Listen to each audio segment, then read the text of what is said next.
BJP സംസ്ഥാന general secretary MT രമേശാണ് ഇന്നത്തെ അതിഥി. ശ്രീ MT രമേശ്, ഞാൻ സ്മൃതി പരുത്തിക്കാട്, എന്നോടൊപ്പം ഉണ്ണി ബാലകൃഷ്ണനുണ്ട്, സുജയ പാർവതിയുണ്ട്. ആദ്യ ചോദ്യം ഉണ്ണി ബാലകൃഷ്ണൻ്റേതാണ്. സ്വാഗതം ശ്രീ MT രമേശ്. ഞങ്ങളെ കേൾക്കാമെന്ന് വിചാരിക്കുന്നു. എല്ലാവർക്കും നമസ്കാരം. നമസ്കാരം. Thank you. Shri MT Ramesh, ഇപ്പോൾ നമസ്കാരം. നമ്മൾ ലോക്സഭാ തെരഞ്ഞെടുപ്പ് കഴിഞ്ഞ് ഓരോ പാർട്ടികളും എന്തൊക്കെയാണ് ഈ തെരഞ്ഞെടുപ്പിൽ സംഭവിച്ചതെന്ന് വിലയിരുത്തിക്കൊണ്ടിരിക്കുകയാണ്. അതിലേറ്റവും പ്രധാനപ്പെട്ട വിമർശനങ്ങളൊക്കെ ഉയരുകയും വിലയിരുത്തലുകളൊക്കെ നടത്തിക്കൊണ്ടിരിക്കുകയും ചെയ്യുന്നത് CPM ആണ്. BJPയെ സംബന്ധിച്ചിടത്തോളം കഴിഞ്ഞ തെരഞ്ഞെടുപ്പ് നിശ്ചയമായും കേരളത്തിലൊരു വലിയ നേട്ടമാണ്. UDFനെ സംബന്ധിച്ചിടത്തോളം വലിയ നേട്ടമാണ്, 18 സീറ്റുകൾ അവർക്ക് കിട്ടി. CPMനെ സംബന്ധിച്ചിടത്തോളം അത് വലിയ പരാജയമാണ്, ഇടതുപക്ഷത്തെ സംബന്ധിച്ചിടത്തോളം വലിയ പരാജയമാണ്. അതുകൊണ്ട് വലിയ രീതിയിലുള്ള ചർച്ചകളൊക്കെ ആ പാർട്ടിയിൽ നടക്കുന്നുണ്ട്. അതിൽ താങ്കൾ നിരീക്ഷിച്ചിട്ടുണ്ടാവുമല്ലോ, ശ്രദ്ധിച്ചിട്ടുണ്ടാവുമല്ലോ, ഒരു പ്രധാനപ്പെട്ട വിലയിരുത്തലായിട്ട് CPM നടത്തിയിട്ടുള്ളത് ഒരു പ്രത്യേക സമുദായ വിഭാഗം, ഈഴവ വിഭാഗം, ആ വോട്ട് ബാങ്ക് എന്ന് പറയുന്നത് എപ്പോഴും CPMൻ്റെ ഒരു ശക്തിയാണ്. അവിടെ ഒരു വലിയ ചോർച്ച ഉണ്ടായിരിക്കുന്നു എന്നാണ് അവർ വിലയിരുത്തിയിട്ടുള്ളത്. ആ ചോർച്ച അവരെ നെഗറ്റീവായി ബാധിച്ചിട്ടുണ്ട് എന്ന് MV ഗോവിന്ദൻ തന്നെ വാർത്താസമ്മേളനത്തിൽ പറഞ്ഞിട്ടുണ്ട്. ചോദ്യം ഇതാണ്, യഥാർത്ഥത്തിൽ ഈ തെരഞ്ഞെടുപ്പിൽ CPMനെ ശക്തമായി ഡാമേജ് ചെയ്തത് BJP ആണോ? ചോദിക്കാൻ കാരണം എപ്പോഴും പറഞ്ഞു കേൾക്കുന്നൊരു കാര്യം, BJP ഈറ്റ് ഔട്ട് ചെയ്യുന്നത് UDFൻ്റെ വോട്ടാണെന്ന് പറയും. ഇപ്രാവശ്യം CPM തന്നെ പറയുന്നു ഞങ്ങളിൽ നിന്നൊരു നല്ല വിഭാഗം സംഘപരിവാറിലേക്ക് പോയിരിക്കുന്നുവെന്ന്. അങ്ങനെയാണ് എങ്കിൽ BJP ആണോ യഥാർത്ഥത്തിൽ ഇപ്രാവശ്യം CPMനെ വലിയ പ്രഹരമേൽപ്പിച്ചത്? അത് തുടരാനിരിക്കുന്ന ഒരു പ്രതിഭാസമാണോ?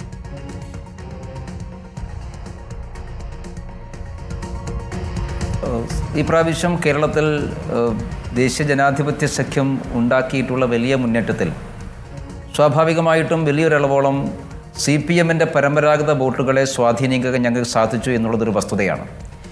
ഞങ്ങൾ എക്കാലത്തും പറയുന്നത് ഏതെങ്കിലും ഒരു പ്രത്യേക രാഷ്ട്രീയ പാർട്ടിയുടെയോ മുന്നണിയുടെയോ വോട്ട് ബലം കൊണ്ടല്ല BJPയും NDയും കേരളത്തിൽ വളർന്നിട്ടുള്ളത്.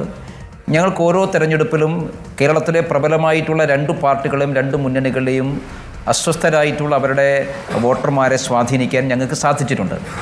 അത് ഇപ്രാവശ്യത്തെ പാർലമെൻറ്റ് തെരഞ്ഞെടുപ്പ് വിലയിരുത്തുമ്പോൾ പല കാരണങ്ങളാൽ CPMൻ്റെ സ്വാധീന മേഖലകളിൽ, CPMൻ്റെ ശക്തി കേന്ദ്രങ്ങളിൽ ഞങ്ങൾക്ക് വലിയ മുന്നേറ്റം ഉണ്ടാക്കാൻ വേണ്ടി സാധിച്ചിട്ടുണ്ട്.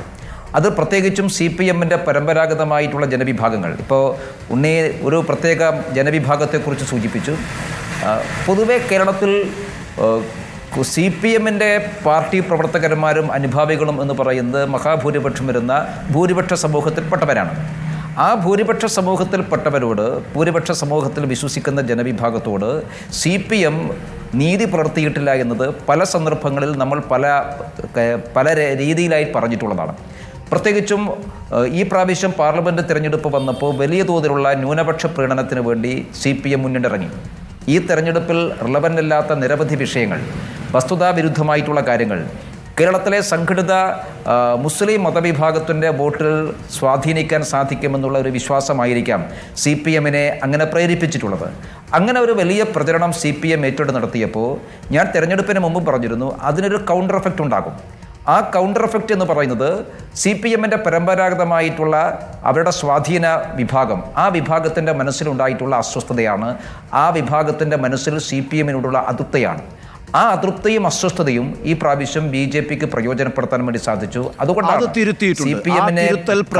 CPM ആരംഭിച്ചിട്ടുണ്ട്. താങ്കളുടെ നഗരമായ കോഴിക്കോട്ട് വന്ന് പിണറായി വിജയൻ പ്രസംഗിച്ചത് എന്താണ്? ലീഗിൻ്റെ മുഖം വികൃതമായിരിക്കുന്നു, ലീഗ് മതരാഷ്ട്രവാദികളുമായി ചേർന്നിരിക്കുന്നു. ആ അർത്ഥത്തിൽ വേറൊരു ഓപ്പറേഷൻ CPM വളരെ പെട്ടെന്ന് ആരംഭിച്ചിരിക്കുന്നു. പിണറായി വിജയൻ തന്നെ അതിന് നേതൃത്വം കൊടുത്തുകൊണ്ടിരിക്കുന്നു. അതാണ് ഞാൻ നേരത്തെ ചോദിച്ചത്. ഈ തിരഞ്ഞെടുപ്പിൽ ഈ CPMൻ്റെ ന്യൂനപക്ഷ പ്രീണനം ഭൂരിപക്ഷ വിഭാഗങ്ങളെ എതിരാക്കിയിട്ടുണ്ട് എങ്കിൽ അത് തുടരാനിരിക്കുന്നൊരു പ്രതിഭാസമാണോ? കാരണം CPM അത് തിരുത്തി തുടങ്ങിയിട്ടുണ്ട്. ഇതിൽ പ്രധാനപ്പെട്ട പ്രശ്നം CPM നേതൃത്വം ഇപ്പോഴും മനസ്സിലാക്കേണ്ട ഒരു കാര്യം, ഈ വോട്ടർമാരെന്ന് പറയുന്നത് ഓരോ സന്ദർഭത്തിലും CPM നേതൃത്വം പറയുന്നതനുസരിച്ച് അങ്ങോട്ടും ഇങ്ങോട്ടും ചാടിക്കളിക്കുന്നവരല്ല. അവർ CPM നേതാക്കന്മാർ എന്ത് ട്യൂൺ ചെയ്ത് വിട്ടാലും അതിനനുസരിച്ച് നൃത്തം ചവിട്ടുന്നവരല്ലല്ലോ വോട്ടർമാർ. വോട്ടർമാർക്ക് കാര്യങ്ങൾ മനസ്സിലാക്കാൻ വേണ്ടി സാധിക്കുന്നു. ഒരു മാസം മുമ്പ് വരെ പറഞ്ഞ കാര്യം ഒരു തെരഞ്ഞെടുപ്പിൽ തിരിച്ചടി ഉണ്ടാകുമ്പോൾ തിരുത്തുക എന്ന് പറയുന്നത് ആ തിരുത്തലിലെ ആത്മാർത്ഥതയില്ലായ്മയെ അവർക്ക് മനസ്സിലാകും. ഇപ്പോൾ CPM എന്താ ചെയ്തിട്ടുള്ളത്? തെരഞ്ഞെടുപ്പ് കഴിഞ്ഞ് വലിയ തോതിൽ പ്രത്യേകിച്ചും അവരുടെ ശക്തി കേന്ദ്രങ്ങൾ കണ്ണൂർ ജില്ലയിലായാലും ആലപ്പുഴ ജില്ലയിലായാലും അവരുടെ വോട്ട് ബാങ്കുകൾ ചോർന്നു, സ്വാധീന മേഖലകൾ ചോർന്നു. അത് ചോർന്നതിൻ്റെ രാഷ്ട്രീയ കാരണങ്ങളെക്കുറിച്ച് ചിന്തിക്കുന്നതിന് മുമ്പ് CPM-ന്റെ സംസ്ഥാന സെക്രട്ടറി SNDP യോഗത്തിൻ്റെ നേതൃത്വത്തെ വിമർശിക്കുകയും SNDP യോഗത്തിൻ്റെ നേതൃത്വത്തെ പരസ്യമായി അധിക്ഷേപിക്കാനുമാണ് തയ്യാറായത്. അതാണോ തിരുത്തൽ? എന്തുകൊണ്ട് CPM-ന്റെ പരമ്പരാഗതമായ ജനവിഭാഗം തങ്ങളെ കൈവിട്ടുപോയി എന്നുള്ള രാഷ്ട്രീയമായിട്ടല്ലേ വിലയിരുത്തേണ്ടത്? അതിന് പകരം SNDP യോഗ നേതൃത്വത്തെ വിമർശിച്ചിട്ട് എന്താ കാര്യം? മാത്രമല്ല CPM-നെ സംബന്ധിച്ചിടത്തോളം അതിൻ്റെ പരമ്പരാഗതമായ ജനവിഭാഗങ്ങൾ എന്ന് പറയുന്നത് അടിസ്ഥാന ജനവിഭാഗങ്ങളാണ്. ഈഴവ വിഭാഗം മാത്രമല്ല, ഞങ്ങൾക്ക് SC വിഭാഗത്തിന് സ്വാധീനമുള്ള മേഖലകളിൽ, ST വിഭാഗത്തിന് സ്വാധീനമുള്ള മേഖലകൾ, ആ മേഖലകളൊക്കെ ഈ പ്രാവശ്യം ഞങ്ങൾക്കാണ് വലിയ തോതിൽ മുന്നേറ്റം ഉണ്ടായത്. നിങ്ങൾ നോക്കൂ, ഈ പ്രത്യേകിച്ചും തെക്കൻ കേരളത്തിലെ പട്ടികജാതി വിഭാഗങ്ങൾ താമസിക്കുന്ന പ്രദേശങ്ങൾ അത് CPM-ന്റെ സ്വാധീന മേഖലകളായിരുന്നു. ഈ പ്രാവശ്യം ഞങ്ങളാണ് അവിടെയൊക്കെ മുന്നേറ്റം ഉണ്ടായത്. ഇപ്പോൾ വയനാട്ടിൽ ബത്തേരിയിൽ വലിയ വോട്ടാണ് K. സുരേന്ദ്രൻ പിടിച്ചത്. ഞങ്ങൾക്ക് ലഭിച്ച വോട്ട് ഞങ്ങൾ പരിശോധിച്ചു. ഞങ്ങൾക്ക് ലഭിച്ച വോട്ടുകൾ മുഴുവൻ തന്നെ വനവാസി കോളനികളിലാണ്. ആദിവാസി സമൂഹമാണ് ഞങ്ങളെ പിന്തുണച്ചിട്ടുള്ളത്. ST വിഭാഗമാണ് പിന്തുണച്ചിട്ടുള്ളത്. കഴിഞ്ഞ തെരഞ്ഞെടുപ്പുകളിലൊക്കെ ആ സമൂഹം CPM-നാണ് സഹായിച്ചത്. അപ്പോൾ CPM-നെ സഹായിച്ച ഈഴവ ജനവിഭാഗം മാത്രമല്ല, പട്ടികജാതി വിഭാഗങ്ങൾ, പട്ടികവർഗ വിഭാഗങ്ങൾ, അങ്ങനെ ഹിന്ദു സമൂഹത്തിലെ അടിസ്ഥാന ജനവിഭാഗങ്ങൾ, ആ അടിസ്ഥാന ജനവിഭാഗങ്ങൾ ഈ പ്രാവശ്യം CPM-നെ കൈവിട്ടു എന്നുള്ളതാണ് വസ്തുത. ശരി, ശ്രീ MT രമേശ്, ഇപ്പോൾ ഈഴവ വിഭാഗവുമായി ബന്ധപ്പെട്ട കാര്യം പറഞ്ഞതുകൊണ്ട് വലിയ തോതിൽ CPM-ൽ നിന്ന് ഈഴവ വിഭാഗത്തിന്റെ വോട്ട് BJP-യിലേക്ക് ഷിഫ്റ്റ് ചെയ്തു എന്നുള്ളത് യാഥാർത്ഥ്യമാണ്. അതോടൊപ്പം തന്നെ മറ്റു ചില ഘടകങ്ങൾ കൂടിയില്ലേ? ഇപ്പോൾ BJP-യിൽ ഈഴവ വിഭാഗത്തു നിന്നുള്ള നേതാക്കൾക്ക് പ്രാമുഖ്യം ലഭിക്കുന്നു എന്നൊരു കാര്യം കൂടിയുണ്ട്. അത് താങ്കൾക്ക് വ്യക്തിപരമായ ഏതെങ്കിലും തരത്തിൽ തിരിച്ചടിയാകുന്നുണ്ടോ? എങ്ങനെയാണത്? BJP ഒരിക്കലും പാർട്ടിയുടെ നേതൃത്വത്തെ ജാതിയുടെ അടിസ്ഥാനത്തിൽ നിശ്ചയിക്കപ്പെടുന്ന നേതൃത്വമല്ലല്ലോ. അങ്ങനെ ഒരു ഘട്ടത്തിലും BJP ഒരു ഘട്ടത്തിലും അങ്ങനെ ചെയ്തിട്ടില്ല. BJP കേരളത്തിലെ എല്ലാ ജനവിഭാഗങ്ങളിലേക്കും തങ്ങളുടെ സ്വാധീനം വർദ്ധിപ്പിക്കണം എന്ന് ഞങ്ങൾ കൂട്ടായി എടുത്തിട്ടുള്ള തീരുമാനമാണ്. ഞങ്ങൾക്ക് സ്വാധീനമില്ലാതിരുന്ന ജനവിഭാഗങ്ങളുണ്ട്. ആ ജനവിഭാഗങ്ങളിലേക്ക് പോവുക എന്നുള്ളതാണല്ലോ ഒരു സജീവമായിരിക്കുന്ന രാഷ്ട്രീയ പാർട്ടി ചെയ്യേണ്ടത്. ഞങ്ങളെക്കുറിച്ചുള്ള പ്രധാനപ്പെട്ട ആക്ഷേപം എന്തായിരുന്നു? ഞങ്ങളൊരു അപ്പർ ക്ലാസ് ഹിന്ദുവിൻ്റെ പാർട്ടിയാണ് എന്നുള്ളതായിരുന്നു. അത് വസ്തുതയായി ബന്ധമില്ല. പക്ഷേ ഞങ്ങളെക്കുറിച്ചുള്ള നിരന്തരമായിട്ടുള്ള അധിക്ഷേപം അതായിരുന്നു. ഞങ്ങൾ ആ അധിക്ഷേപം ബോധപൂർവ്വം ഈ പ്രാവശ്യം മാറ്റാൻ വേണ്ടി കഴിഞ്ഞ കുറേ കാലമായിട്ട് പരിശ്രമിക്കുന്നു. ആ പരിശ്രമത്തിൻ്റെ ഭാഗമായിട്ടാണ് BDJസുമായിട്ടുള്ള സഖ്യം ഞങ്ങൾ ഉണ്ടാക്കിയത്. ഈഴവ ജനവിഭാഗങ്ങളിലേക്ക് ഞങ്ങളുടെ സ്വാധീനത്തേക്ക് എത്തിക്കാൻ ഞങ്ങൾക്ക് ശ്രമിച്ചിട്ടുള്ളത്. പട്ടികജാതി വിഭാഗത്തിൽ സ്വാധീനം എത്തിക്കാൻ വേണ്ടി ശ്രമിച്ചുള്ളത്. അപ്പോൾ നമ്മുടെ നാട്ടിലെ എല്ലാ ജനവിഭാഗങ്ങളിലേക്കും, അത് ഹിന്ദു സമൂഹത്തിലെ അവാന്തര വിഭാഗങ്ങളുണ്ട്. ചെറിയ ഇപ്പം നമ്മൾ പറയുമ്പോൾ 1-2 സമൂഹം മാത്രമല്ല, 10-40ഓളം സാമുദായിക സംഘടനകൾ കേരളത്തിലുണ്ട്. ആ സാമുദായിക മറ്റ് നേതാക്കൾക്ക് ലഭിച്ച രൂപത്തിലുള്ള സംഘടനാ ഉത്തരവാദിത്തങ്ങൾ MT രമേശ് എന്ന നേതാവിന് ലഭിച്ചില്ല എന്ന് പറഞ്ഞാൽ എന്താണ് താങ്കളുടെ മറുപടി? അതിലൊരു വസ്തുതയുമില്ലല്ലോ. ഞാൻ നിങ്ങളുടെ മുമ്പിലിരിക്കുന്നത് BJP-യുടെ സംസ്ഥാന ജനറൽ സെക്രട്ടറി ആയിട്ടല്ലേ. ഈ പാർട്ടിയിൽ ഞാൻ മുമ്പൊരിക്കലും നിങ്ങളുടെ തന്നെ ഇൻ്റർവ്യൂവിൽ ഞാൻ പറഞ്ഞിട്ടുണ്ട്, എൻ്റെ ജീവിതത്തിൽ ഞാൻ ഈ പാർട്ടിയിൽ എല്ലാ ചുമതലയിലും വന്നിട്ടുണ്ട്. ഇനിയിപ്പോൾ കേരളത്തിൽ ഞാൻ വഹിക്കേണ്ട ഒരേ ഒരു ചുമതല മാത്രമേ ബാക്കിയുള്ളൂ. ബാക്കി എല്ലാ ചുമതലയും വഹിച്ചിട്ടുണ്ട്. എന്നെപ്പോലെയുള്ള ഒരു സാധാരണക്കാരന്, ഞാൻ അത്ര വലിയ ആളെന്നല്ലല്ലോ, ഒരു സാധാരണക്കാരന് ഈ ചുമതലയിലേക്കൊക്കെ എത്താൻ സാധിച്ചിട്ടുണ്ടെങ്കിൽ എന്നെ പാർട്ടി പരിഗണിച്ചു എന്നല്ലേ. ഏത് തിരഞ്ഞെടുപ്പ് വരുമ്പോഴും എനിക്ക് മത്സരിക്കാൻ പാർട്ടി സീറ്റ് തരുന്നുണ്ടല്ലോ. അപ്പോൾ സ്വാഭാവികമായിട്ട് പാർട്ടി പരിഗണന എന്ന് പറയുന്നത് എന്തെങ്കിലും ഒരു പ്രത്യേക വിഭാഗത്തിൻ്റെ അടിസ്ഥാനത്തിലല്ല. പാർട്ടി പരിഗണന പാർട്ടി പ്രവർത്തനത്തിൻ്റെ അടിസ്ഥാനത്തിലാണ്. എന്താണ് ഓരോ പാർട്ടി പ്രവർത്തകനും പാർട്ടിയുള്ള കമ്മിറ്റ്മെൻറ്റ് എന്താണ്? ആ കമ്മിറ്റ്മെൻറ്റിനെ അടിസ്ഥാനപ്പെടുത്തിയാണ് പാർട്ടി ചുമതല നിശ്ചയിക്കുന്നത്. അതുകൊണ്ട് ഏതെങ്കിലും തരത്തിലുള്ള വിവേചനം ഈ പാർട്ടിയിൽ ആരെങ്കിലും അനുഭവിക്കുന്നുണ്ടെന്ന് ഞാൻ വിശ്വസിക്കുന്നില്ല. ശരി, ശ്രീ MT രമേശ്, തലകുത്തി നിന്നാലും BJPക്ക് പാലക്കാട് വിജയിക്കാൻ കഴിയില്ല എന്നാണ് വലിയ ആത്മവിശ്വാസത്തോടെ K. മുരളീധരൻ കഴിഞ്ഞ ദിവസം പറഞ്ഞത്. പാലക്കാട്ടെ വിജയസാധ്യതകൾ ഇപ്പോൾ കൂടി നിൽക്കുന്ന ഒരു സാഹചര്യമാണ് എന്ന് താങ്കൾക്ക് പറയാവുന്നതാണല്ലോ. കോൺഗ്രസിൽ നിന്ന് രാഹുൽ മാങ്കൂട്ടത്തിൽ അടക്കമുള്ള പല പേരുകളും കേൾക്കുന്നുണ്ട്. BJP അവിടെ ആരെ നിർത്തണമെന്ന് ഉറപ്പിച്ചോ? പ്രവർത്തനങ്ങൾ തുടങ്ങിയോ? അല്ല, K. മുരളീധരൻ്റെ പ്രസ്താവനയെ നമ്മൾ ആ ഒരു ഗൗരവത്തിലെടുത്താൽ മതിയല്ലോ. കാരണം വോട്ടെണ്ണുന്നതിൻ്റെ തലേ ദിവസം K. മുരളീധരൻ പറഞ്ഞത് 8 മണിയാകുമ്പോൾ BJPയുടെ എല്ലാ അക്കൗണ്ടുകളും പൂട്ടിപ്പോകും, താമര അവിടെ വാടിപ്പോകുമെന്നാണ്. ആരാണ് വാടിപ്പോയത് എന്ന് എല്ലാവർക്കും അറിയാം, ആരുടെ അക്കൗണ്ടാണ് പൂട്ടിപ്പോയെന്ന് എല്ലാവർക്കും അറിയാം. അപ്പോൾ അതിനങ്ങനെ പരിഗണിച്ചാൽ മതി. പാലക്കാട് ഞങ്ങൾ ജയിക്കാൻ സാധിക്കുന്നുള്ള ആത്മവിശ്വാസത്തോടു കൂടി മത്സരിക്കുകയാണ്. കാരണം ഞങ്ങളും UDF-ഉം തമ്മിലാണ് മത്സരം. അപ്പോൾ സ്വാഭാവികമായിട്ടും ഈ പാർലമെൻറ്റ് തെരഞ്ഞെടുപ്പിൽ കേരളത്തിലുണ്ടായിട്ടുള്ള മുന്നേറ്റമുണ്ട്. കാരണം പാർലമെന്റ് തെരഞ്ഞെടുപ്പിന് തൊട്ട് മുമ്പ് വോട്ടിംഗ് നടക്കുന്ന സമയത്ത് കേരളത്തിൽ ഒരു BJPക്ക് ഒരു സാധ്യതയുമില്ല എന്നാണല്ലോ കേരളത്തിലെ എല്ലാ മാധ്യമങ്ങളും ഏതാണ്ട് ഒരേപോലെ പ്രചരിച്ചത്. അവിടുന്നുമാണല്ലോ ഒരു സീറ്റിൽ ജയിക്കുകയും ഞങ്ങൾ 20% വോട്ടുകൾ സമാഹരിക്കുകയും കേരളത്തിൽ 11 മണ്ഡലങ്ങളിൽ ഒന്നാമതെത്തുകയും ചെയ്തിട്ടുള്ളത്. അപ്പോൾ തെരഞ്ഞെടുപ്പിന് ശേഷം അന്ന് ഞാൻ ഇപ്പോഴും ഓർക്കുന്നു, ഈ നമ്മൾ എക്സിറ്റ് പോളിനെ കുറിച്ച് സംസാരിക്കുമ്പോഴാണ് തോന്നുന്നു അല്ലേ ഉണ്ണി സാർ, MT രമേശ് അതിഥിയായി നമുക്കൊപ്പം ഉണ്ടായിരുന്നു. അന്ന് താമര വിരിഞ്ഞു കഴിഞ്ഞാൽ ഈ മാധ്യമങ്ങൾക്കുള്ള മറുപടിയല്ലേ എന്ന് ഞാൻ ചോദിച്ചപ്പോൾ അങ്ങ് പറഞ്ഞു താമര വിരിയട്ടെ അതിനുശേഷം പറയാമെന്ന്. അപ്പോൾ ആ മറുപടി പറയാനും കൂടി അവസരം അങ്ങ് ഉപയോഗിച്ചുകൂടെ? അതായത് താമര വിരിഞ്ഞത് നല്ല ഭൂരിപക്ഷത്തിൽ, നല്ല തിളക്കത്തിലാണ്. അല്ല, ആ വിരിയുക എന്നുള്ളതാണല്ലോ മാധ്യമങ്ങൾക്കുള്ള ഏറ്റവും മറുപടി. ഞാൻ എന്തിനാ പറയുന്നത്, ഒരു കാരണവശാലും കേരളത്തിൽ BJP ജയിക്കില്ല എന്ന് നിരന്തരമായിട്ട് പ്രചരിക്കുകയും ജയിക്കാതിരിക്കാൻ തങ്ങളുടെ രാഷ്ട്രീയ എതിരാളികളെക്കാൾ കൂടുതൽ പണിപ്പെട്ടത് കേരളത്തിലെ മാധ്യമങ്ങളാണ് എന്ന് ഞങ്ങൾക്ക് നന്നായിട്ടറിയാം. ഞാൻ അതിനെ ആരെയും കുറ്റപ്പെടുത്തില്ല, കാരണം മാധ്യമങ്ങളുടെ ജോലി ചെയ്യുന്നു. പക്ഷേ കേരളത്തിൽ LDFിനേക്കാളും UDFിനേക്കാളും BJP ജയിക്കരുത് എന്നാഗ്രഹിക്കുന്ന മാധ്യമങ്ങളുണ്ട്. അവരുടെ പ്രവർത്തനം വളരെ നന്നായി നടത്തിയിട്ടുണ്ട്. അതിനെല്ലാം അതിജീവിച്ചുകൊണ്ട് ഞങ്ങൾ LDFിനോട് UDFിനോട് മാത്രമല്ലല്ലോ മത്സരിച്ചത്. LDFും UDFും പോലെ തന്നെ കേരളത്തിലെ മാധ്യമങ്ങളോടുകൂടി മത്സരിച്ചുകൊണ്ട് ഞങ്ങൾ തൃശ്ശൂർ ജയിച്ചു. ആ ജയമാണ് കേരളത്തിലെ മാധ്യമ പ്രവർത്തകർക്കുള്ള മറുപടി എന്ന് ഞാൻ പറഞ്ഞത്.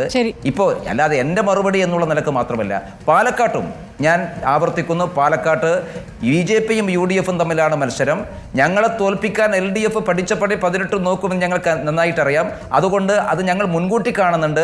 LDFിൻ്റെ കൂടെ വോട്ട് സമാഹരിച്ചുകൊണ്ട് കേരളത്തിൽ CPMൻ്റെ സ്വാധീന മേഖലകളിലേക്കുള്ള പടർന്നു കയറ്റം പാലക്കാട്ടും ഞങ്ങൾ ആവർത്തിക്കും. കഴിഞ്ഞ പ്രാവശ്യം ശ്രീധരൻ പാലക്കാട് നഗരസഭയിൽ മുന്നേറുകയും 2 പഞ്ചായത്തുകൾ ഞങ്ങൾ പുറകോട്ട് പോവുകയും ചെയ്തതുകൊണ്ടാണ് ഞങ്ങൾ പരാജയപ്പെട്ടു പോയത്. ഈ പ്രാവശ്യം ഞങ്ങളും UDFും തമ്മിലുള്ള അന്തരം കേവലം 7000 വോട്ട് മാത്രമാണ്. അതുകൊണ്ട് ഞങ്ങൾക്ക് സ്വാധീനമില്ലാത്ത പഞ്ചായത്തുകൾ, CPMന്റെ സ്വാധീന കേന്ദ്രങ്ങളായ പഞ്ചായത്തുകൾ, ആ പഞ്ചായത്തുകളുടെ ഭൂരിപക്ഷത്തോടു കൂടി തന്നെ പാലക്കാട് ഇപ്രാവശ്യം ഞങ്ങൾ ജയിക്കാൻ പോവുകയാണ്. ഈ താങ്കൾ പറഞ്ഞത് വളരെ ശരിയാണ്. മാധ്യമങ്ങൾ അതേപോലെ തന്നെ LDF UDF ഒക്കെ ഒറ്റക്കെട്ടായി നിന്ന് പറഞ്ഞൊരു കാര്യമാണ് തൃശ്ശൂരിൽ BJP ജയിക്കില്ല, അല്ലെങ്കിൽ കേരളത്തിൽ താമര വിരിയില്ല എന്നുള്ളത്. എന്നാൽ അത്ഭുതകരമായി ആ നേട്ടം ഉണ്ടാക്കാൻ BJPക്ക് സാധിച്ചു. അക്കാര്യം LDF അംഗീകരിച്ചു, അക്കാര്യം UDF അംഗീകരിച്ചു. അതിൽ BJP സന്തോഷത്തിലാണ്. അതേപോലെ തന്നെ മാധ്യമങ്ങൾക്കും അക്കാര്യം അംഗീകരിച്ചല്ലേ പറ്റുള്ളൂ. കാരണം ഒരു MP കേരളത്തിൽ നിന്നുണ്ടായിരിക്കുന്നു, പക്ഷെ ഒരാൾ മാത്രമാണ് ഇത് BJPക്ക് ഈ വിജയം നൽകാൻ തയ്യാറാകാതിരുന്നത്. തിരഞ്ഞെടുപ്പ് വിജയം കഴിഞ്ഞ ഉടനെ തന്നെ സുരേഷ് ഗോപി പറഞ്ഞത് ഇതെൻ്റെ വ്യക്തിപരമായ വിജയമാണ് എന്നാണ്. എങ്ങനെയാണ് താങ്കൾ അതിനെ വിലയിരുത്തുന്നത്? സുരേഷ് ഗോപി കഴിഞ്ഞ ദിവസം പാർട്ടിയുടെ സംസ്ഥാന നേതൃയോഗത്തിലെ പ്രസംഗം നിങ്ങൾ മാധ്യമപ്രവർത്തകന്മാരുടെ ആ ദിവസത്തെ പ്രതികരണം അദ്ദേഹം ഒരു ശങ്കക്കടവില്ലാത്ത വിധം പറഞ്ഞു. ആ ദിവസത്തെ പ്രതികരണം എല്ലാ വിഭാഗം ആളുകളും എനിക്ക് വോട്ട് ചെയ്തിട്ടുണ്ട് എന്ന അർത്ഥത്തിൽ മാത്രമാണ് സുരേഷ് ഗോപി പറഞ്ഞുള്ളത്. BJP പ്രവർത്തകന്മാരുടെ വോട്ട് കൊണ്ട് മാത്രം തൃശ്ശൂർ ജയിക്കില്ലല്ലോ, BJP അനുഭാവികളുടെ വോട്ട് കൊണ്ട് മാത്രം. MT രമേശ് കോഴിക്കോട് വിജയിച്ചു ആ സമയത്ത് താങ്കൾ മാധ്യമങ്ങളെ കാണുകയാണെങ്കിൽ ആദ്യം പറയുക ഇത് മോദിയുടെ വിജയമാണ്, ഇത് സംസ്ഥാനത്തെ BJPയുടെ വിജയമാണ് എന്ന് തന്നെയായിരിക്കും. ആ കാര്യത്തിൽ എനിക്ക് സംശയമില്ല. ഇനി രമേശിന് സംശയമുണ്ട് എങ്കിലും. പക്ഷേ സുരേഷ് ഗോപി പറഞ്ഞത് അങ്ങനെയല്ല. ശ്രീ MT രമേശ്, അതത്ര ലളിതമല്ല. സുരേഷ് ഗോപി മോഡിയുടെ വിജയമാണെന്ന് തന്നെയാണ് പറഞ്ഞത്. ഇനി നിങ്ങൾക്ക് ആർക്കെങ്കിലും സംശയമുണ്ടെങ്കിലാണ് കഴിഞ്ഞ ദിവസം അദ്ദേഹം ഒന്നുകൂടി തിരുത്തിയത്. ഞങ്ങൾക്ക് സംശയമില്ല. പക്ഷേ കഴിഞ്ഞ ദിവസം സുരേഷ് ഗോപി കൃത്യമായിട്ട് പറഞ്ഞു, നിങ്ങളുടെ മാധ്യമങ്ങളുടെ മുമ്പിൽ തന്നെ പറഞ്ഞു, തൃശ്ശൂരിലെ ആയിരക്കണക്കിന് പ്രവർത്തകന്മാരുടെ അത്യധ്വാനത്തിൻ്റെ ഫലമാണ് തെരഞ്ഞെടുപ്പ് വിജയം എന്ന് ഓരോ സംശയത്തിനിടയില്ലാത്ത വിധം കൃത്യമായി സുരേഷ് ഗോപി പറഞ്ഞിട്ടുണ്ട്. കാരണം തൃശ്ശൂരിൽ സുരേഷ് ഗോപി എന്നുള്ളത് ഞങ്ങൾക്ക് ഏറ്റവും മുമ്പിൽ അസറ്റായിരുന്നു. തൃശ്ശൂരിൽ ഞങ്ങൾക്ക് ജയിക്കാൻ, ജനങ്ങളുടെ മുമ്പിൽ അവതരിപ്പിക്കാൻ കിട്ടിയിട്ടുള്ള ഏറ്റവും മുമ്പിൽ അസറ്റായിരുന്നു സുരേഷ് ഗോപി. ആ സുരേഷ് ഗോപിയുടെ വിജയത്തിന് വേണ്ടി തൃശ്ശൂരിൽ പ്രവർത്തിച്ചുള്ള 10,000-കണക്കിന് പ്രവർത്തകന്മാരുണ്ട്. കഴിഞ്ഞ ഒരു വർഷക്കാലത്തിലേറെയായിട്ട് ഞങ്ങളവിടെ പ്രവർത്തിച്ചുകൊണ്ടിരിക്കുകയാണ്. ആ പ്രവർത്തനം ഏറ്റവും നന്നായിട്ട് അറിയുന്ന, ഏറ്റവും അനുഭവിച്ചറിഞ്ഞിട്ടുള്ള വ്യക്തിയാണ് സുരേഷ് ഗോപി. അതുകൊണ്ടാണ് സുരേഷ് ഗോപി പറഞ്ഞത് ആർക്കെങ്കിലും സംശയമുണ്ടെങ്കിൽ ആ സംശയം മാറ്റാനാണ് കഴിഞ്ഞ ദിവസം സുരേഷ് ഗോപി പറഞ്ഞത്. തൃശ്ശൂരിലെ വിജയം അവിടുത്തെ പാർട്ടി പ്രവർത്തകരുടെയും നേതൃത്വത്തിൻ്റെയും കഠിനാധ്വാനത്തിൻ്റെ ഭാഗമാണ്. അതിനേക്കാൾ കൂടുതൽ ഞാൻ എന്താ പറയേണ്ടതിന്? ശരിയാണ്. 4 ആഴ്ചയ്ക്ക് ശേഷമാണെങ്കിലും അദ്ദേഹം അതിനകത്തൊരു ക്ലാരിറ്റി വരുത്തിയിട്ടുണ്ട്. നല്ല കാര്യം. ഒരു കാര്യം കൂടി സ്മൃതി, ഇപ്പോൾ പാലക്കാട്ടത്തെ നിങ്ങളുടെ പ്രവർത്തന ആസൂത്രണം എങ്ങനെയായിരിക്കുമെന്നതിനെ സംബന്ധിച്ചൊക്കെ നല്ല കൃത്യമായിട്ട് MT രമേശ് ഇവിടെ വിശദീകരിച്ചു. നോക്കൂ, ഞാൻ മനസ്സിലാക്കുന്നത് കേരളത്തിൽ ഓരോ പാർട്ടി ഗ്രാമങ്ങളിലും പാർട്ടി ഗ്രാമം നമ്മൾ പറയുന്ന ഒരു പാർട്ടിയുമായിട്ട് ബന്ധപ്പെട്ടാണല്ലോ, അത് CPM ആയിട്ട് ബന്ധപ്പെട്ടാണ്. ആ പാർട്ടി ഗ്രാമങ്ങളെ തന്നെ കേന്ദ്രീകരിച്ച് വിവിധ നേതാക്കൾക്ക് ചുമതലകൾ നൽകി അവിടെ പ്രവർത്തനങ്ങൾ ആസൂത്രണം ചെയ്യുക എന്നൊരു പദ്ധതിയിലേക്ക് സംസ്ഥാന ഘടകം അങ്ങനെ ഒരു ആലോചനയിലേക്ക് പോയിട്ടുണ്ടോ? ഞാൻ ചോദിക്കാൻ കാരണം, നിങ്ങളുടെ ശരിയായ വോട്ട് ബാങ്ക് നിലയുറപ്പിച്ചിരിക്കുന്നത് വലിയ തോതിൽ ഇടതുപക്ഷത്തിലാണെന്നും അവിടെയാണ് വോട്ട് ചോർച്ചയ്ക്ക് സാധ്യതയെന്നും, പ്രത്യേകിച്ച് ഈ പറയുന്ന ഭരണവിരുദ്ധ തരംഗം അടക്കമുള്ള ന്യൂനപക്ഷ പ്രീണനമടക്കമുള്ള വിഷയങ്ങൾ നിൽക്കുന്നൊരു സാഹചര്യത്തിൽ അവിടെയാണ് പിടിക്കേണ്ടത് എന്നുമുള്ളതിൻ്റെ അടിസ്ഥാനത്തിൽ നിങ്ങൾ ഈ പാർട്ടി ഗ്രാമങ്ങൾ കേന്ദ്രീകരിച്ച് അത്തരത്തിലുള്ള ഒരു പ്രവർത്തന പദ്ധതി ആസൂത്രണം ചെയ്യുന്നുണ്ടോ?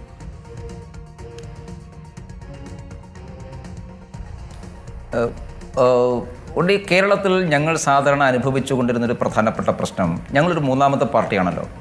അപ്പോൾ 1ഉം 2ഉം സ്ഥാനത്ത് നിൽക്കുന്ന പാർട്ടികൾ തമ്മിലുള്ള പ്രധാനപ്പെട്ട മത്സരത്തിൽ ഞങ്ങൾ പുറകോട്ട് പോവുകയാണ്. അപ്പം ഞങ്ങളോട് എപ്പോഴും കേന്ദ്ര നേതൃത്വം പറഞ്ഞിട്ടുള്ളത്, നിങ്ങൾ 3ാം സ്ഥാനത്ത് നിന്ന് 2ാം സ്ഥാനത്ത് എത്തിക്കാനാണ് ആദ്യം ശ്രമിക്കേണ്ടത്. 2ാം സ്ഥാനത്ത് നിന്ന് എത്തിയാൽ മാത്രമേ 1ാം സ്ഥാനത്തെക്കുറിച്ച് നിങ്ങൾക്ക് ചിന്തിക്കാൻ സാധിക്കുകയുള്ളൂ. അപ്പോൾ 3ാം സ്ഥാനത്ത് നിൽക്കുന്നൊരു പാർട്ടി 2ാം സ്ഥാനത്തേക്ക് എത്തണമെങ്കിൽ ഏതെങ്കിലും ഒരു പാർട്ടി പുറകോട്ട് പോകണമല്ലോ. ഞങ്ങൾക്ക് ഒരേ സമയത്ത് UDF-നെയും LDF-നെയും പുറകോട്ടേ നയിക്കാൻ സാധിക്കില്ലല്ലോ. UDF നേതൃത്വം കൊടുക്കുന്ന കോൺഗ്രസുമായിട്ട് ദേശീയ തലത്തിൽ പ്രധാനപ്പെട്ട പോരാട്ടം നടത്തുന്ന പാർട്ടി BJP ആണ്. പക്ഷേ കേരളത്തെ സംബന്ധിച്ചിടത്തോളം ഞങ്ങൾ CPM-ൻ്റെ പരമ്പരാഗതമായിട്ടുള്ള ജനവിഭാഗങ്ങൾ, അവർ കുറച്ചുകൂടി BJP-ക്ക് സ്വീകാര്യമായിട്ടുള്ള ജനവിഭാഗങ്ങളാണ്. അവരിലേക്കാണ് ഇപ്പോൾ ഞങ്ങൾ കേരളത്തിൽ നിങ്ങൾ BJP-യുടെ ഒരു വളർച്ചയുടെ ഗ്രാഫ് എടുത്ത് നോക്കിയാൽ ഞങ്ങൾ വളർന്നിട്ടുള്ളതെല്ലാം തന്നെ CPM-ൻ്റെ അണികളും അനുഭാവികളും BJP-യിലേക്ക് വന്നുകൊണ്ടാണ്. അതിപ്രാവശ്യം നിങ്ങൾ എല്ലാ മണ്ഡലത്തെയും നോക്കിയാൽ പ്രകടമായിട്ട് നമുക്ക് മനസ്സിലാക്കാൻ വേണ്ടി സാധിക്കും. ഉദാഹരണമായിട്ട് കണ്ണൂർ ജില്ലയാണ്. കാസർഗോഡ് പാർലമെൻറ്റ് മണ്ഡലത്തിൻ്റെ ഭാഗമായിട്ടുള്ള പയ്യന്നൂരിലും കല്യാശ്ശേരിയിലുമാണ് ഞങ്ങൾക്ക് വോട്ട് വർധനവുണ്ടായിട്ടുള്ളത്. ബഹുമാനപ്പെട്ട മുഖ്യമന്ത്രിയുടെ മണ്ഡലത്തിൽ ധർമ്മടത്തും അതുപോലെ തന്നെ മട്ടന്നൂർ, ശൈലജ ടീച്ചറുടെ മട്ടന്നൂരിലുമാണ് ഞങ്ങൾക്ക് വോട്ട് വർധനവുണ്ടായത്. കണ്ണൂർ ജില്ലയിലും കാസർഗോഡ് ജില്ലയുടെ ഭാഗമായിട്ടുള്ള പ്രദേശങ്ങളിലൊക്കെ ഇപ്രാവശ്യം ഉണ്ടായിട്ടുള്ള ഒരു പ്രധാനപ്പെട്ട, ഞങ്ങളെപ്പോലും അത്ഭുതപ്പെടുത്തുന്ന കാര്യം, പാർട്ടിയുടെ ഏറ്റവും സ്വാധീനമായുള്ള മേഖല, ഞങ്ങൾക്ക് നേരത്തെ പ്രവർത്തനം പോലും നിഷേധിച്ച മേഖലകളൊക്കെ ഞങ്ങൾക്ക് 100, 150, 200 വോട്ട് കിട്ടുകയാണ്. അപ്പോൾ CPM-ൻ്റെ ജനവിഭാഗം ഞങ്ങളുടെ കൂടെ വരുന്നു എന്നുള്ളതൊരു സിംറ്റമായി ഞങ്ങൾ നിൽക്കുന്നു. അങ്ങനെ ഒരു സാഹചര്യം വരുമ്പോൾ സ്വാഭാവികമായിട്ടും അത് പ്രയോജനപ്പെടുത്താൻ ഞങ്ങൾ ശ്രമിക്കും. അത് ശ്രമിക്കുന്നു എന്നതിൻ്റെ അർത്ഥം മറ്റൊരു പാർട്ടിയിലും പെട്ട ആളുകളെ ഇങ്ങോട്ട് കൊണ്ടുവരില്ല.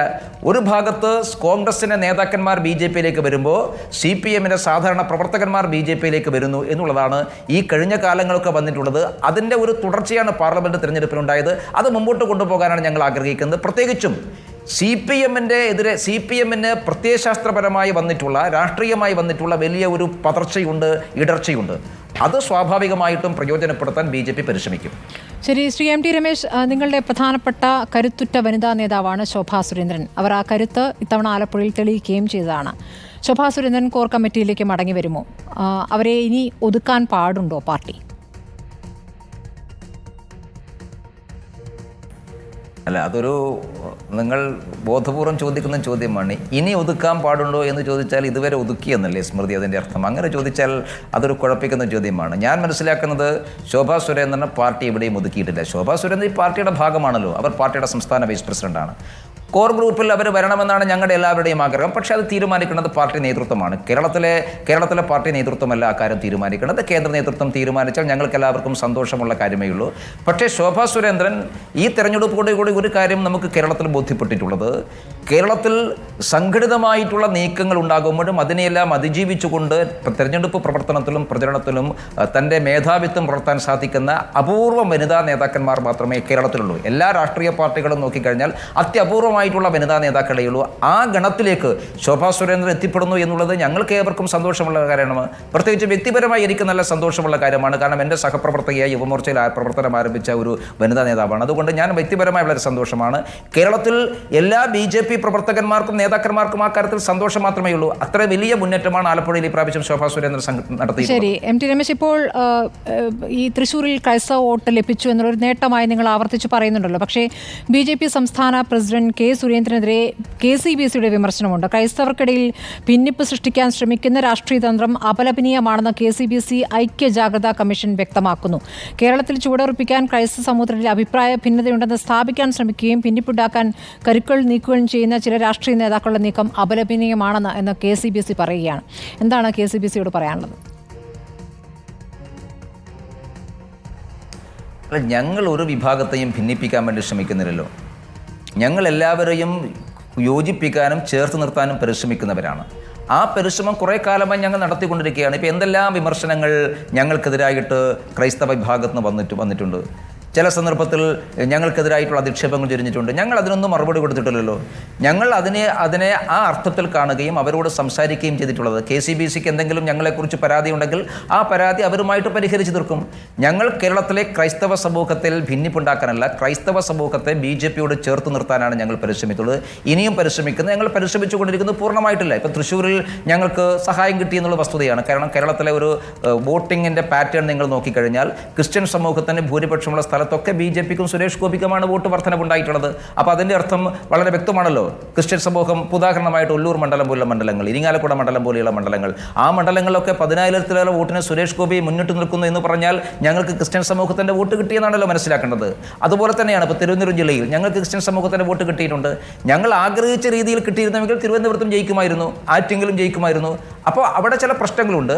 ആ പ്രശ്നങ്ങൾ ഇനിയും പരിഹരിക്കാൻ, അത് ഒരു സംഭാഷണത്തിലൂടെയും സമവായത്തിലൂടെയും ഞങ്ങളത് പരിഹരിക്കാൻ വേണ്ടി ശ്രമിക്കും. ഞങ്ങൾ ഒരു മതവിഭാഗത്തിലും, ക്രിസ്ത്യനെന്നോ ഹിന്ദുവെന്നോ മുസ്ലിമെന്നോ ഒരു മതവിഭാഗത്തിലും ഭിന്നിപ്പുണ്ടാക്കാൻ വേണ്ടി ശ്രമിക്കുന്ന പാർട്ടിയല്ല BJP. അങ്ങനെ ഭിന്നിപ്പുണ്ടാക്കി മുതലെടുപ്പ് നടത്തുന്നത് CPM-ഉം കോൺഗ്രസുമാണ്. ഞങ്ങൾ എല്ലാ മതവിഭാഗങ്ങളെയും അവരവരുടെ ഐഡന്റിറ്റി നിലനിർത്തിക്കൊണ്ട് അവരെ ചേർത്ത് പിടിച്ചുകൊണ്ട് മുമ്പോട്ട് പോകണമെന്ന് ആഗ്രഹിക്കുന്ന പാർട്ടിയാണ് BJP. ശ്രീ MT രമേശ്, നമ്മൾ ഈ സംഭാഷണം അവസാനിപ്പിക്കുന്നതിന് മുൻപ് നിലവിലെ നേതൃത്വത്തെക്കുറിച്ച് കൂടി ചോദിക്കണമല്ലോ. നിലവിലെ സംസ്ഥാന അധ്യക്ഷൻ കെ സുരേന്ദ്രന് എപ്പോഴും തോൽവികൾ നേരിടുമ്പോൾ വലിയ രീതിയിൽ പരിഹാസം പാർട്ടിക്കുള്ളിൽ നിന്ന്, പാർട്ടി അണികളിൽ നിന്ന്, അനുഭാവികളിൽ നിന്ന് ഒക്കെ ഏറ്റുവാങ്ങേണ്ടി വന്നിട്ടുള്ള നേതാവാണ്. എന്നാൽ ഇപ്പോൾ 20% പാർട്ടിക്ക്, മുന്നണിക്ക് ഒക്കെ വളർന്നു വരാനുള്ള ഒരു സാഹചര്യം ഈ തെരഞ്ഞെടുപ്പിൽ നമ്മൾ കാണുകയും ചെയ്തു. കെ സുരേന്ദ്രൻ എന്ന നേതാവിൻ്റെ നേതൃപാടവം, അതായത് ഈ തെരഞ്ഞെടുപ്പിൽ മത്സരിക്കുന്നില്ല എന്ന ആദ്യഘട്ടത്തിൽ തീരുമാനിക്കുകയും ഒടുവിൽ കേന്ദ്ര നേതൃത്വത്തിന്റെ നിർബന്ധപ്രകാരം രാഹുൽ ഗാന്ധിക്കെതിരെ വയനാട്ടിൽ പോയി മത്സരിക്കുകയും ചെയ്ത ആളാണ് കെ സുരേന്ദ്രൻ. ഇത്തവണ പാർട്ടിക്ക് വോട്ട് കൂടുന്നു. ലോക്സഭയിലേക്ക് ആദ്യമായി താമര ചിഹ്നത്തിൽ ഒരാൾ കേരളത്തിൽ നിന്ന് ജയിച്ചു പോകുന്നു, സുരേഷ് ഗോപി. ഒപ്പം വോട്ട് വർധന എല്ലായിടങ്ങളിലും, ഇപ്പോൾ സൂചിപ്പിച്ചതുപോലെ ശോഭാ സുരേന്ദ്രൻ ആയാലും, രാജീവ് ചന്ദ്രശേഖർ ആയാലും, V മുരളീധരൻ ആയാലും, C കൃഷ്ണകുമാർ ആയാലും, താങ്കളായാലും എല്ലാവരും നല്ല രീതിയിൽ വോട്ട് ഉയർത്തുകയാണ്. കാസർകോട്ട് ML അശ്വിനിയുടെ പ്രകടനം അടക്കം നമ്മൾ കാണേണ്ടതുണ്ട്. അപ്പോൾ ആ രീതിയിൽ എല്ലായിടങ്ങളിലും ഒരു ഉണർവുണ്ടാക്കാൻ കെ സുരേന്ദ്രന്റെ നേതൃത്വത്തിന് കഴിഞ്ഞിട്ടുണ്ടോ ശ്രീ MT രമേശ്?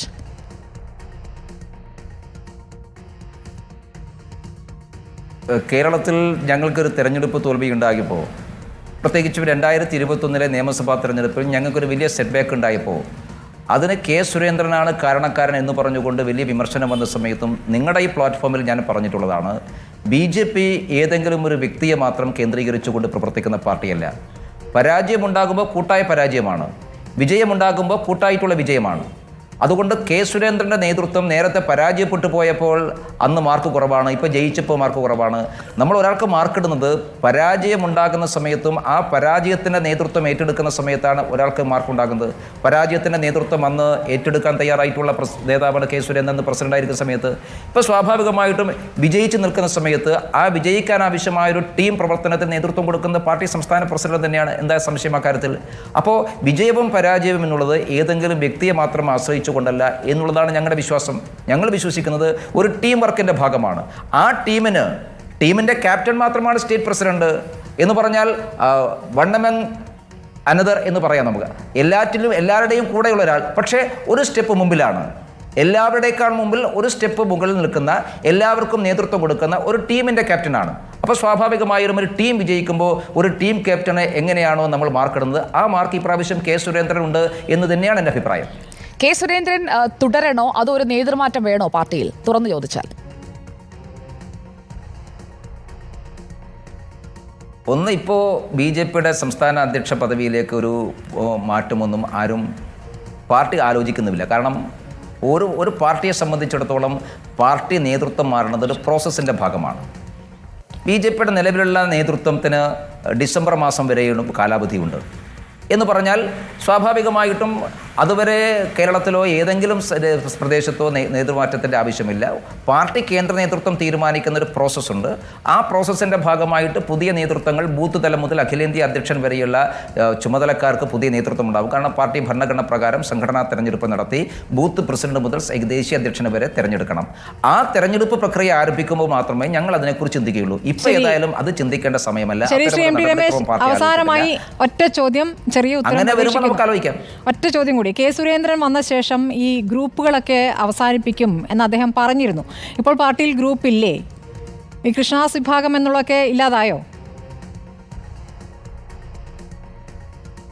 അല്ല, അതങ്ങനെ ഉണ്ടാക്കണമെന്ന് നിങ്ങളുടെ ആഗ്രഹമാണല്ലോ. തൽക്കാലം ഞങ്ങൾക്കിപ്പോൾ അങ്ങനെ വലിയ ആഗ്രഹമില്ല. കേരളത്തിൽ BJP ഒറ്റക്കെട്ടായി മത്സരിച്ചു, ഞങ്ങൾ ജയിച്ചു, 20% വോട്ട് കിട്ടി. ഞങ്ങളുടെ മുമ്പിൽ ഇനി 2 ലക്ഷ്യം മാത്രമേ ഉള്ളൂ. 2025 പ്രാദേശിക തെരഞ്ഞെടുപ്പ്, 2026 നിയമസഭാ തെരഞ്ഞെടുപ്പ്. ഈ 2 തെരഞ്ഞെടുപ്പിലും കൂടി ഞങ്ങളൊന്ന് ജയിച്ചോട്ടെ, എന്നിട്ട് ബാക്കി കാര്യങ്ങളെക്കുറിച്ച് നമുക്ക് ആലോചിക്കാം. വളരെ നന്ദി ശ്രീ MT രമേശ്. ഒരു കാര്യം കൂടി ചോദിച്ചോട്ടെ മാഡം. അതായത് ശ്രീ MT രമേശ്, നേരത്തെ സോഷ്യൽ മീഡിയയിലൊക്കെ വലിയ തർക്കമായ കാര്യമാണല്ലോ, നമുക്ക് എല്ലാവർക്കും ഓർമ്മയുണ്ട്. അതായത് നിരീക്ഷകരും ആയിട്ടൊക്കെയുള്ള ചില പ്രശ്നങ്ങൾ ഉണ്ടായിരുന്നു. അന്ന് വയനാട്ടിലേക്ക് കെ സുരേന്ദ്രനെ പറഞ്ഞു വിട്ടത് രാജീവ് ചന്ദ്രശേഖറിന്റെ തിരുവനന്തപുരത്തെ തെരഞ്ഞെടുപ്പിൽ ഇടപെടാതിരിക്കാനാണ് എന്ന് പറഞ്ഞുകൊണ്ടുള്ള ഒരു പ്രചാരണം ഈ തെരഞ്ഞെടുപ്പ് കാലത്ത് നമ്മൾ കണ്ടതാണ്. അങ്ങനെ എന്തെങ്കിലും സംഭവിച്ചിരുന്നോ? അതൊക്കെ BJPയുടെ സംഘടനാ സംവിധാനത്തെക്കുറിച്ച് അറിയാത്തവർ പറയുന്ന കാര്യങ്ങളാണ്. അതിലൊന്നും യാതൊരു പ്രസക്തിയുമില്ല. BJPയിൽ ഒരു പാർട്ടി സംസ്ഥാന പ്രസിഡന്റ് മറ്റിടത്തേക്ക് അയച്ചിട്ടാണ് ഒരാളെ ജയിപ്പിക്കുന്നത്. അതിലെന്ത് യുക്തിയാണുള്ളത്? ഒരു യുക്തിയുമില്ലാത്ത കാര്യങ്ങളാണ്. ഞാൻ പറഞ്ഞല്ലോ, BJP എന്ന് പറയുന്നത് ഒരു രാഷ്ട്രീയ പാർട്ടി CPMനെയും കോൺഗ്രസിൻ്റെയും അളവുകോല് കൊണ്ട് BJP അളക്കാൻ മുതിരുന്നതിൻ്റെ പ്രശ്നമാണ്. BJPയിൽ പാർട്ടിയുടെ സംഘടനാപരമായ കാര്യങ്ങൾ തീരുമാനിക്കുന്ന ഒരു സംവിധാനത്തിൻ്റെ ഭാഗമാണ്. ആ സംവിധാനം എല്ലാവർക്കും ഒരുപോലെയാണ്. അവിടെ വലുപ്പച്ചെറുപ്പമില്ല. അതുകൊണ്ട് അത്തരം വാദങ്ങൾക്കൊന്നും ഒരു പ്രസക്തിയും യുക്തിയും ഇല്ല എന്നുള്ളതാണ് എൻ്റെ അഭിപ്രായം. വളരെ നന്ദി ശ്രീ MT രമേശ്. അരമണിക്കൂർ ഇത്ര വിശദമായി തന്നെ ഞങ്ങളോട് പ്രതികരിച്ചതിന്.